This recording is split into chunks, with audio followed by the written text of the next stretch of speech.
nyanyikanlah kau Rajaku. Gereja bermazmur penuh dengan syukur, khususnya hatimu memuji tak jemu. Seluruh dunia nyanyikanlah kau Rajaku.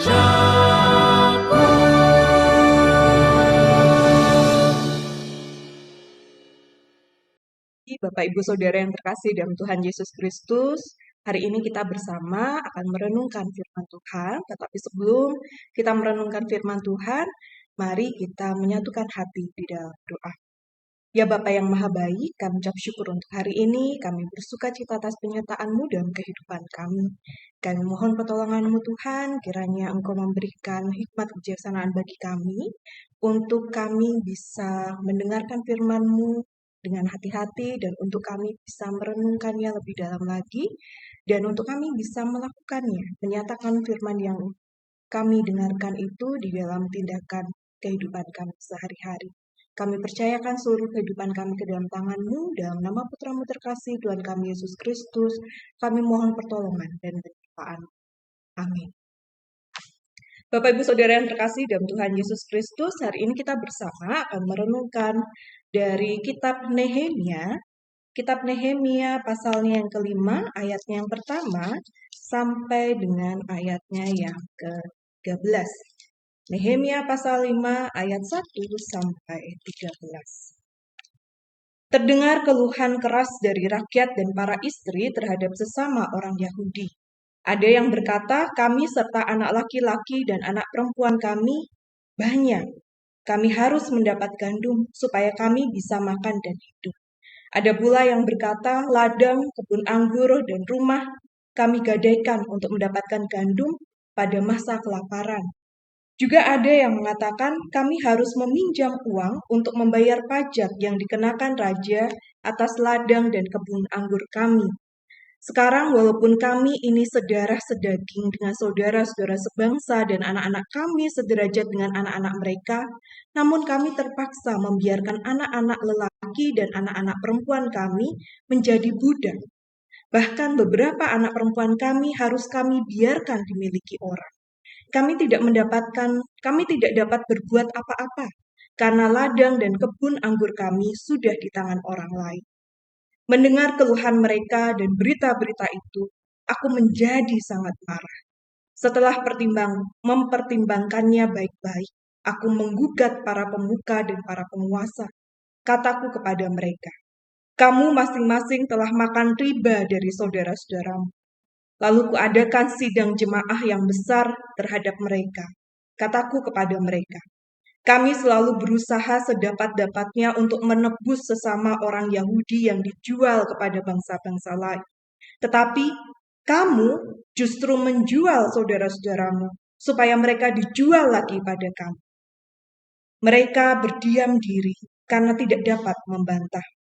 Aku berkata lagi, tidak patut apa yang kamu lakukan itu.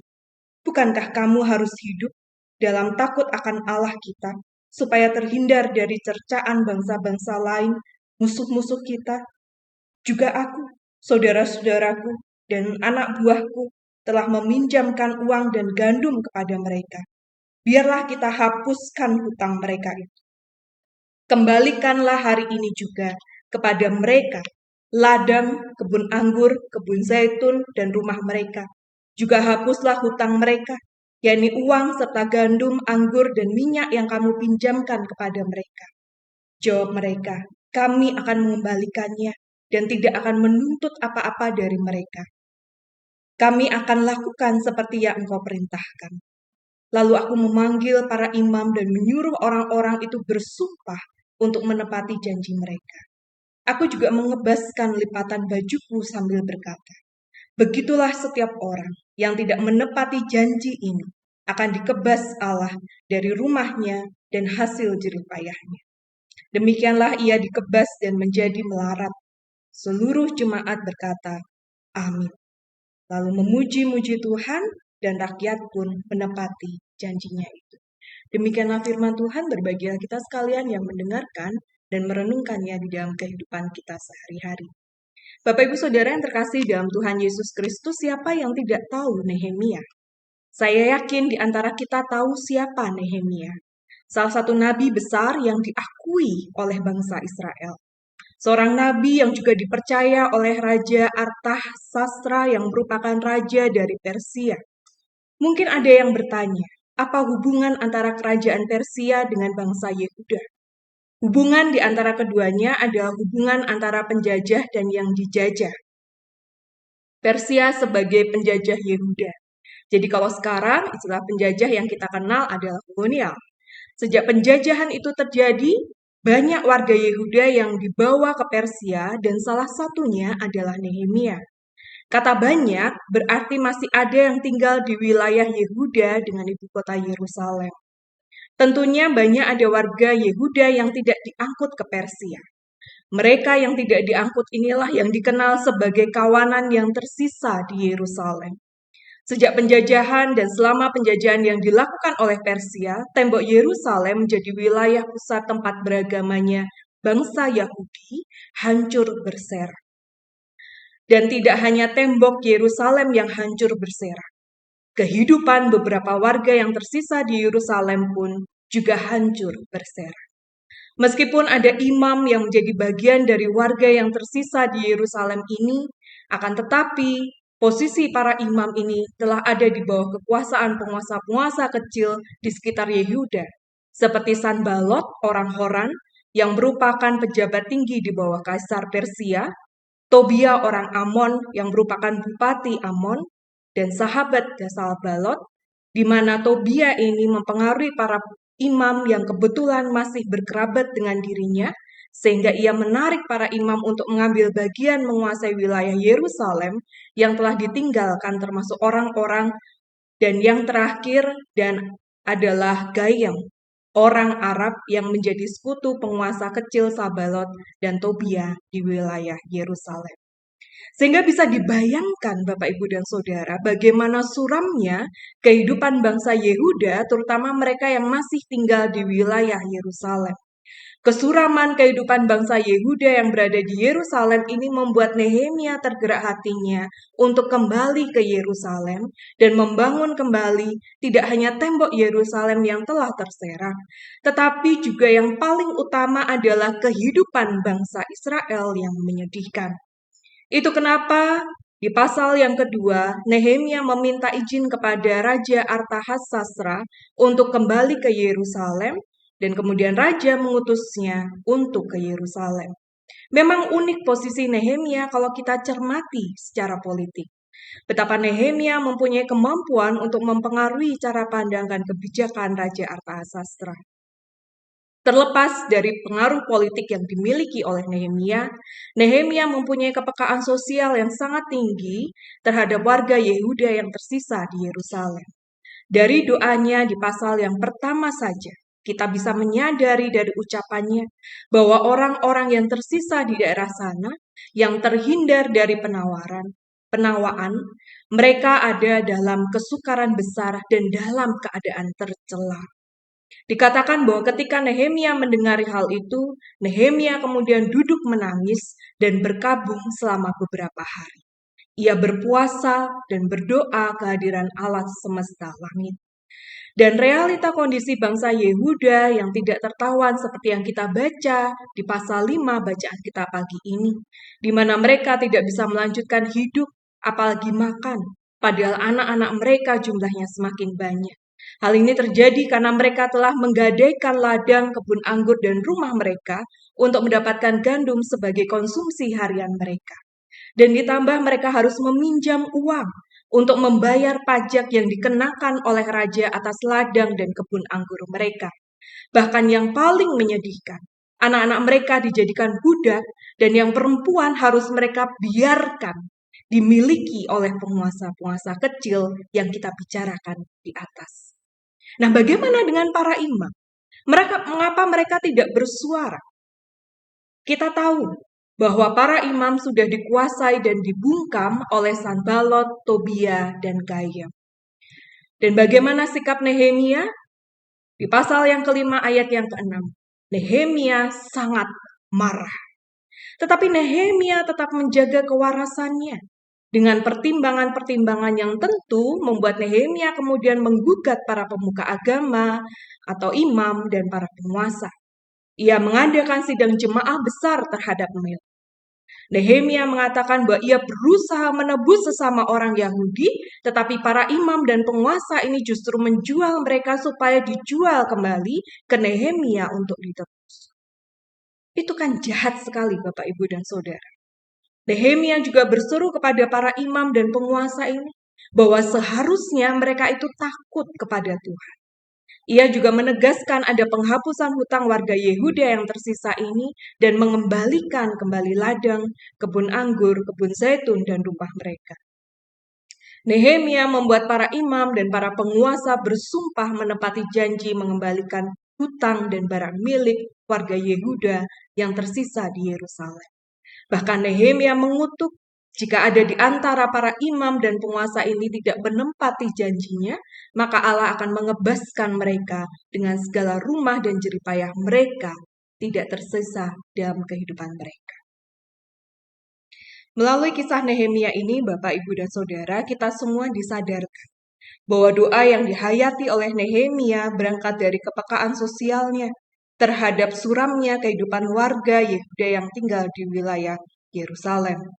Nehemia tidak hanya berdoa bahwa ia tidak hanya berdoa saja, tetapi ia juga berpuasa untuk bisa menata pikiran dan hati, sehingga dapat mengambil langkah berikutnya yang dapat menolong dan membebaskan warga Yehuda yang tersisa di Yerusalem dari tindakan kejam, tidak manusiawi yang dilakukan oleh para imam dan penguasa wilayah Yerusalem.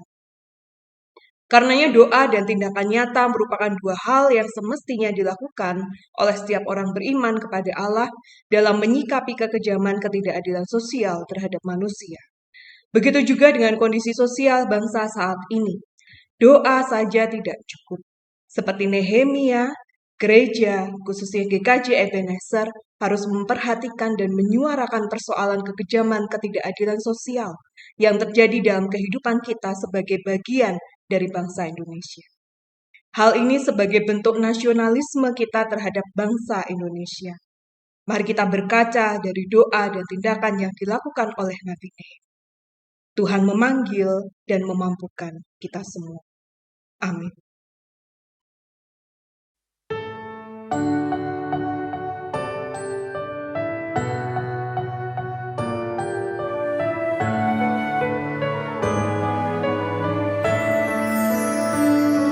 Sudahkah yang terbaik ku berikan kepada Yesus Tuhanku? Besar pengorbanannya di Kalvari, diharapnya terbaik dariku. Berapa yang terhilang telah ku cari, dan ku lepaskan yang terbelenggu. Sudahkah yang terbaik ku berikan kepada Yesus Tuhanku? Begitu banyak waktu yang terbuang, sedikit ku beri baginya, sebab kurang kasihku pada Yesus. Mungkinkah hancur pula hatinya? Berapa yang terhilang telah ku cari, dan ku lepaskan yang terbelenggu. Sudahkah yang terbaik ku berikan kepada Yesus Tuhanku? Telah ku perhatikankah sesama, atau ku biarkan tegar? Ku patut menghantarnya pada Kristus. Kristus, dan kasih Tuhan harus ku sebar. Berapa yang terhilang telah ku cari, dan ku lepaskan yang terbelenggu. Sudahkah yang terbaik ku berikan kepada Yesus Tuhanku?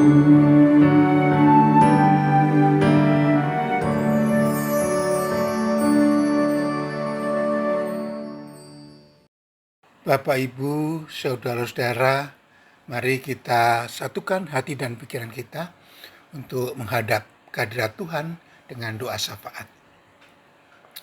Tuhan Allah Bapa kami, di dalam Tuhan kami Yesus Kristus yang Maha Pengasih, perkenankan kami menghadap kehadirat-Mu seraya mengucap puji syukur atas kasih Bapa yang tak terputus-putusnya, sehingga kami dapat menjalankan kehidupan kami dalam suka maupun duka dalam pernyataan Roh Kudus-Mu. Namun demikian, kami menyadari akan kelemahan kami sehingga kami sering melakukan kesalahan, pelanggaran dan dosa. Ampunilah kami ya Bapa, kami senantiasa agar layak di hadapan Tuhan. Kami bersyukur kebaktian doa Sabtu pagi ini tetap Tuhan izinkan sehingga menjadi sarana kami untuk saling mencurahkan pergumulan dan pengalaman serta saling mendoakan satu dengan yang lain. Saat ini kami berdoa mohon berkat Tuhan dalam doa syafaat. Bapa, kami berdoa bagi saudara-saudara kami, jemaat Tuhan yang sedang sakit. Walaupun kami percaya Tuhan senantiasa setia menyertai mereka yang sedang sakit, tetapi perkenankan kami tetap berdoa mohon berkat Tuhan. Kami berdoa mohon yang sedang dirawat di rumah maupun di rumah sakit. Kami berdoa mohon berkat Tuhan bagi orang tua kami, sesepuh kami, Ibu Sukarti, Ibu Syih Murwani Rahayu, Bapak Budi Sukamto, Bapak Sarman, dan Ibu Sukarni, serta Ibu Hartati Pujati. Demikian pula kami berdoa untuk Bapak Sumarno, Bapak Suhanto, Bapak Sudono, dan Ibu Amirah Jumadiono, Ibu Sumiem Karjono, serta Ibu Menuk Sumaria. Kami juga berdoa mohon kekuatan dan kesembuhan bagi pendeta-pendeta kami. Kami berdoa mohon belas kasihan untuk Bapak Pendeta Joko Sulistyo, Pendeta Rudi Arianto, dan Pendeta Adelia Atatasia Yuana Marta. Demikian pula kami berdoa untuk saudara-saudara kami yang dalam perawatan maupun pemulihan baik di rumah maupun di rumah sakit. Kami berdoa untuk Ibu Diana Krisnandari Warunduri, Ibu Yusrini Julius, Bapak Hermawan, Ibu Sri Mursid Suwoyo, Ibu Marjilah, Bapak Edi Susanto, Ibu Sugiyarti, Ibu Novi Rahayu, dan Bapak Samurung Raja Guguk, serta Ibu Meni Nastuti. Demikian pula Bapak, kami juga berdoa untuk Bapak Teguh Kristanto, Ibu Rini Larasatati, dan Ananda Natia Widan, serta Ibu Yunian Rosa Lestari. Kami juga berdoa untuk Bapak Eta Budi, Ibu Naomi Dwi Hapsari, Bapak Yosea Widinugroho, Ibu Timpati Susanto, dan Ibu Sri Mulyani Widito. Demikian pula untuk saudari kami Sri Hesti Indrawati, Bapak Yos Sunarjo, Bapak Indra Adinugroho, Bapak Pono Hendrato, dan Ananda Sofia Salva Trici, Bapak Immanuel Soekarno, serta Ibu Sri Sumarni. Demikian pula kami juga berdoa untuk saudara-saudari atau untuk warga keluarga jemaat kami. Saudara Joko Sulistiono, adik Ibu Sukadis, Ibu Raminten, Ibunda Bapak Simon, Bapak Kalam, Ayanda Ibu Lilis, serta Bapak Bambang Winada di rumah, dan Bapak Julius Panto, Adinda Ibu Elizabeth Joko Sulistyo. Demikian pula Tuhan, kami juga mendoakan bagi saudara-saudara kami yang sakit yang tidak kami sebutkan namanya. Kami yakin dan percaya saat ini Engkau menyertai mereka. Oleh karena itu Bapa, kami mohon berilah kekuatan kepada mereka, berilah kesabaran, dan Tuhan pada saat yang tepat memberikan kesembuhan pada mereka sehingga dapat beraktivitas sebagaimana biasa. Demikian pula dengan keluarganya yang setia menyertainya, kiranya juga Tuhan pelihara kesehatannya sehingga dapat mendampingi saudara yang sedang sakit dan mendapat proses yang lebih cepat lagi. Bapa, kami juga berdoa untuk saudara-saudara kami yang sedang mencari pekerjaan atau sedang mengelola usahanya atau sedang memulai usaha baru. Kiranya Tuhan berikan hikmat agar mereka dapat bekerja dan mempunyai penghasilan yang cukup. Kami juga berdoa untuk keluarga-keluarga muda yang merindukan punya anak sebagai buah hati. Kami juga berdoa untuk saudara-saudara kami yang mencari jodoh. Demikian pula Tuhan, kami juga mohon Tuhan bangun kembali relasi komunikasi keutuhan keluarga yang sedang bermasalah, serta kemampuan orang tua untuk mendidik anak-anaknya. Demikian pula Tuhan, kami mohon perlindungan-Mu, kami mohon penyertaan Roh Kudus-Mu untuk pergaulan remaja dan para mudi-mudi remaja kami di gereja. Ya Tuhan, senantiasa menjagai mereka agar pergaulan mereka sungguh menjadi berkat bagi pergaulan, bagi hidupnya maupun bagi sesamanya. Kami juga berdoa untuk warga jemaat yang undur dari ibadah-ibadah gereja, bahkan yang undur dari hadapan Tuhan. Tuhan, tangan-Mu yang lembut penuh kasih, kiranya Engkau berkenan merengkuh kembali mereka, sehingga mereka menjadi kembali keluarga kerajaan Tuhan. Kami juga mohon pimpinan Roh Kudus-Mu di dalam rangka kami untuk memimpin jemaat-Mu, gereja-Mu ini, kepemimpinan gereja. Demikian pula untuk penggenerasian pengurus gereja-Mu ini. Kami juga berdoa untuk proses pembangunan gedung gereja GKJ Bumi Indah, GKJ Kanaan, baik perizinan maupun penyelesaian pembangunannya. Kami juga berdoa untuk pekabaran Injil di Indonesia maupun di seluruh dunia. Kiranya Tuhan memberikan keteguhan pada mereka dan kekuatan, walaupun mereka menghadapi tantangan, tetapi Tuhan memampukan mereka untuk menghadapinya semua itu. Kami juga berdoa untuk pemerintah Indonesia ini ya Tuhan, dan bangsa Indonesia, bangsa yang Kau dirikan ini. Bapa, tolonglah bangsa ini agar mampu membangun sehingga menjadi bangsa yang mampu menjadi berkat bagi bangsa-bangsa lain. Kami berdoa untuk para pemerintah, para penguasa dari tingkat tinggi maupun tingkat rendah, kiranya Tuhan berikan hikmat agar mereka dapat bijaksana mengelola negara ini.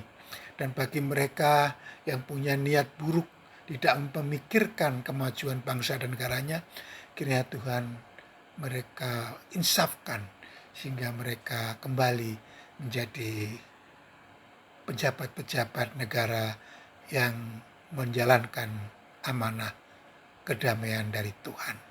Demikian pula kami berdoa untuk kedamaian dunia ya Tuhan. Di mana-mana ada perang, kiranya Tuhan tolong agar usaha-usaha perdamaian itu dapat segera terwujud. Demikian pula dengan korban-korban bencana. Kiranya Tuhan juga berikan kekuatan kepada mereka dan berikan kami kemampuan untuk memberi pertolongan dan memapankan kembali untuk hidup sejahtera kembali seperti sedia kala. Bapa, masih banyak hal yang ingin kami sampaikan, tapi karena kemampuan kami tidak bisa mengungkapkan semua pergumulan kami. Tapi kami yakin, kami mengimani, Bapa akan mengabulkan doa-doa kami melebihi dari apa yang kami mohon.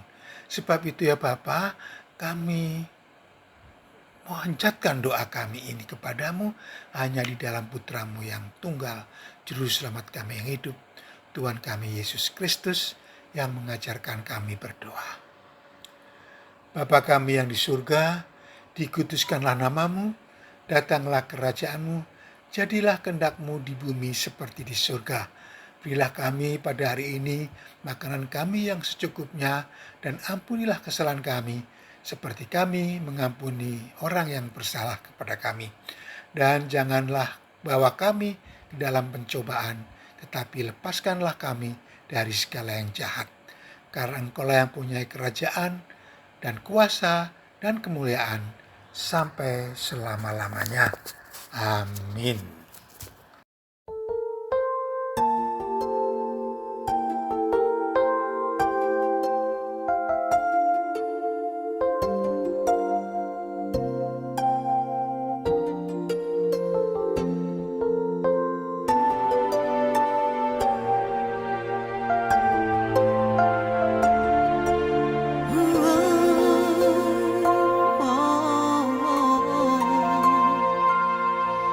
Syukur untuk setiap rencanamu dan rancanganmu yang mulia. Dalam satu tubuh kami bersatu, menjadi duta kerajaanmu. Ku ucapkan berkat atas Indonesia, biar kemuliaan Tuhan akan nyata. Bagi bangsa ini kami berdiri dan membawa doa kami kepadamu. Sesuatu yang besar pasti terjadi dan mengubahkan negeri kami. Hanya namamu Tuhan ditinggikan atas seluruh bumi.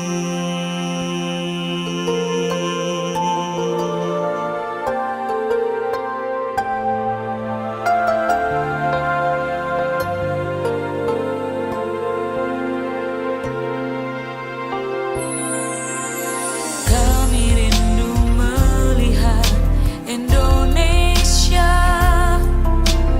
pulih dari semua problema.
tak selalu